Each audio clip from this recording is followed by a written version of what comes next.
Hello. So yesterday we learned a little bit about the Thomases and how they watch TV all the time.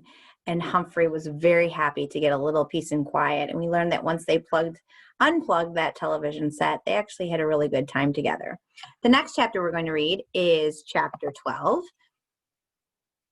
And it is called Peace Breaks Out. And we had a lot of really good predictions about what this chapter might be about. Now's the time to find out. Early in the morning, Ty, Dealey, and AJ raced downstairs and played crazy eights. Later, they ran outside and threw a football around the yard. The Thomases were having breakfast with Bo when the phone rang. Mr. Thomas talked for a few minutes, mostly saying, "Uh-huh, that's fine." When he hung up, he told Mrs. Thomas, "We're going to have a visitor, but don't tell Anthony James." Ooh, a mystery.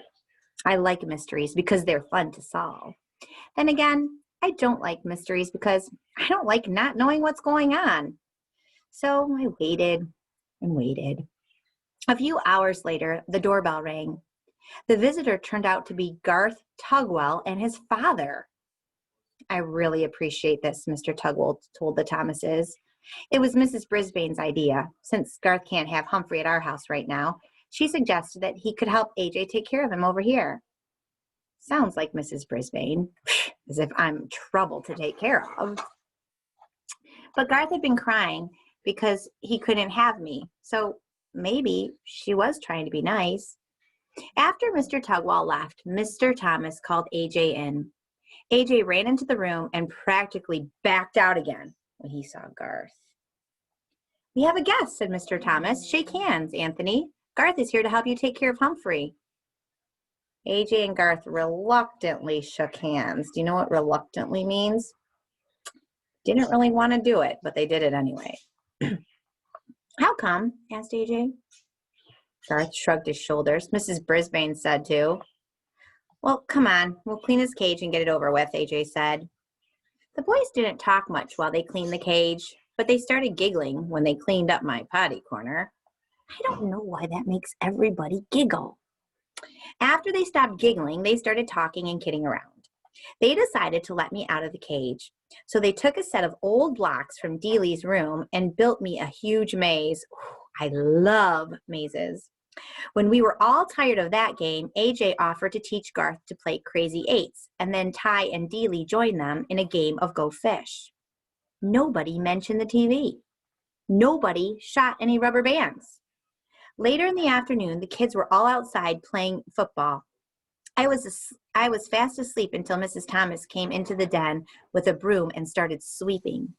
A minute later, Mr. Thomas entered. "What are you doing, hon?" "What does it look like?" "I'm sweeping. You know, all the snacking we do in here makes a real mess on the floor." "Bo's asleep?" her husband asked. "Uh-huh." Mr. Thomas walked over to his wife and took the broom away from her. "Then you sit down and rest a spell, hon. I'll sweep. Go on, don't argue." Mrs. Thomas smiled and thanked him and sat down on the couch. Mr. Thomas swept all around the outside of the room, even behind the TV. Uh-oh. When he got there, he stopped sweeping and leaned down. "Oh, I'll be," he muttered. "What's wrong?" asked Mrs. Thomas. "The TV is unplugged," he said. "It's unplugged." He came out from behind the TV, plug in hand, and a very puzzled look on his face. "But it couldn't have just come unplugged while we were sitting there watching. I mean, a plug doesn't just fall out," he said. "Plug it in, see if it works," his wife told him. Well, you guessed it. The TV came on as bright and loud as ever. "I don't get it," Mr. Thomas muttered, "but at least we don't have to pay to get it fixed." Mrs. Thomas stared at the screen for a few seconds, then glanced out the window at the kids playing happily outside. "Charlie, what do you say we keep it unplugged for a couple more days?" she asked. "We just won't tell the kids." Mr. Thomas grinned, and then he bent down and unplugged the TV. "Couldn't hurt," he said. He put down the broom and sat on the couch near his wife, and the two of them just sat there in the den giggling like, "Stop giggling, Gail." Suddenly, Mr. Thomas looked over at me. "You don't mind a little peace and quiet, do you, Humphrey?" "No, no, no," I squeaked, and I promptly fell asleep. Things were a lot better when AJ, Garth, and I returned to room 26.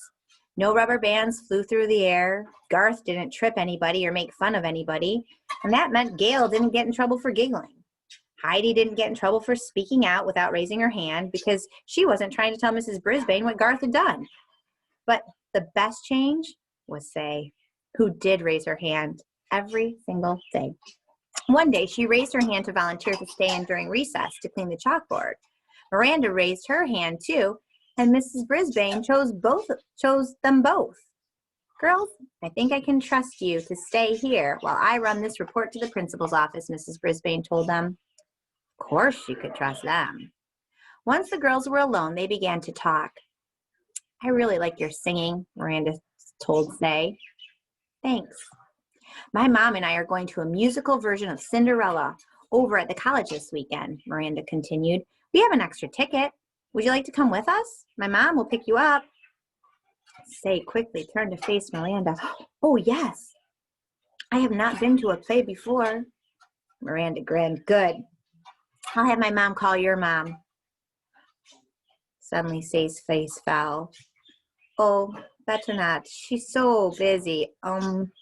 Give me your phone number, and I'll have my father call your mother. Say watched Miranda's face reaction carefully, and so did I. Do you know why Say's saying that? Do you remember? Her mom doesn't speak English so well, does she? Not as well as the father. So maybe she was a little embarrassed. Cool. And that was it. Miranda jotted down her number, and Say looked greatly relieved. I knew that Miranda's mother didn't care how well Say's mother spoke English. Maybe now Say would figure that out too. Another great thing that happened was that Mrs. Brisbane started reading a book out loud to the class. Sometimes I doze right through these sessions, but this time she picked a really good book. When she announced that it was about a mouse, Gail giggled. What did she say? Art whispered to Richie. Pay attention, Art, Mrs. Brisbane said. It's about a mouse. Several of the boys groaned. Baby stuff, one of them muttered. Well, we'll see, Mrs. Brisbane told them. She started to read, and oh, what a tale it was. All about mice no bigger than I am, who were great warriors. I was longing to put on some armor myself by the time she stopped reading. Continue tomorrow, she announced as she stuck a bookmark in the place and closed the book. Tomorrow? That woman truly has a mean streak. She's proved it again and again. I would have sneaked out of my cage at night to finish the book. But she's so mean. She stuck it in her desk drawer, the one that locks with a key. Grr. I sometimes feel about the books. I know some of you wish we could keep reading because sometimes you don't want to put a book down, do you? The weekend came around quickly, though, and I went home with Richie. I'm still not quite sure how many people actually live at the Rinaldi's house because there were always so many people coming and going. Aunts, uncles, cousins, grandparents, neighbors. One meal seemed to flow right into the next, and Richie's mom was very generous with treats. I'll tell you one thing, you could never be lonely or hungry at the Rinaldi's house. On Sunday afternoon, guess who showed up? Remember Richie's uncle? That's right, Aldo Amato. This time, my buddy Aldo was not lonely because he brought along his girlfriend, Maria, to meet the family.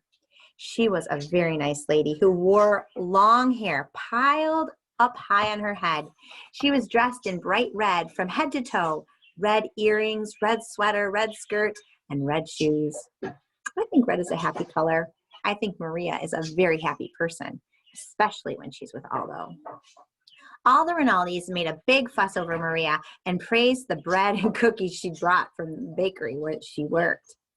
After all the commotion of their arrival died down, I heard Aldo tell Maria, "Now there's someone really important I want you to meet." And he introduced her to me. Believe it or not, Humphrey is one of my best friends, he told her. And he was the very first friend I told about you. Then I am honored to meet you, Humphrey, Maria said, smiling down at me. "The pleasure is all mine," I squeaked. "See? He likes you, said Aldo. And indeed, I did. The world seemed like a pretty nice place for a handsome young hamster like me, I can tell you. I was sitting on top of the world when I returned to room 26 on Monday, but I just about toppled off when Mrs. Brisbane made an alarming announcement.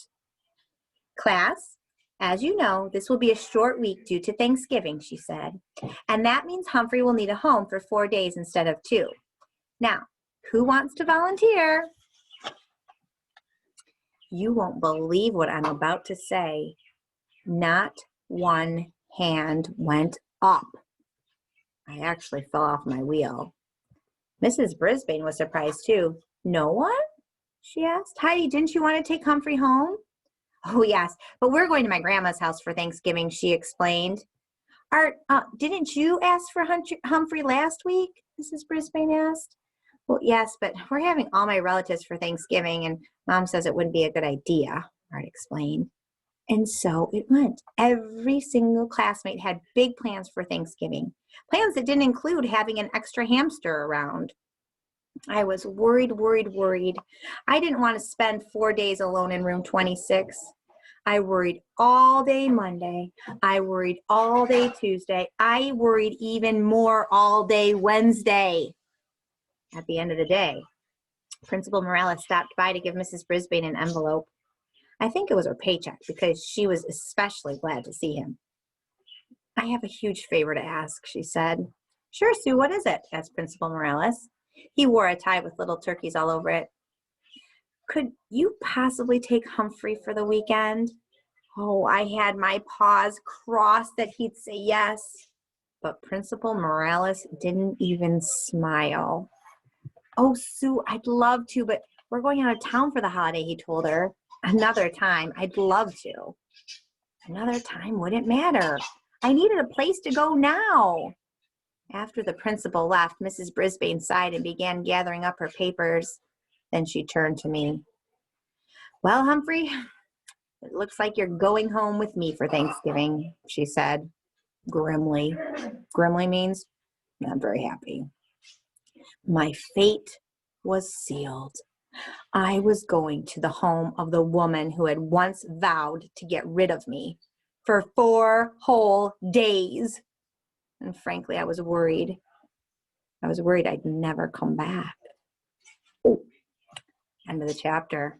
I wonder if you're feeling like Humphrey did at the end of that last, when Mrs. Brisbane was reading the book and put the bookmark in. By the way, I know what book she's reading to them, and I actually read it to my class last year. Anyway, tip 12 is, if you must leave your hamster with a caretaker, make sure that it is someone you know and trust. And that is from the Guide and Care of Feeding of Hamsters by Harvey H. Hammer. And let's take a look so we can kind of preview what's going to happen next. Thanks, but no thanks. I wonder what you're thinking. I know I'm trying to figure out what that could be about. I'm curious to see what happens when he goes home with Mrs. Brisbane too, and if we can learn more about maybe why she's so grouchy. Maybe she'll change. I don't know. I have a lot of thinking I'm doing, and I bet you are too. Have a great day.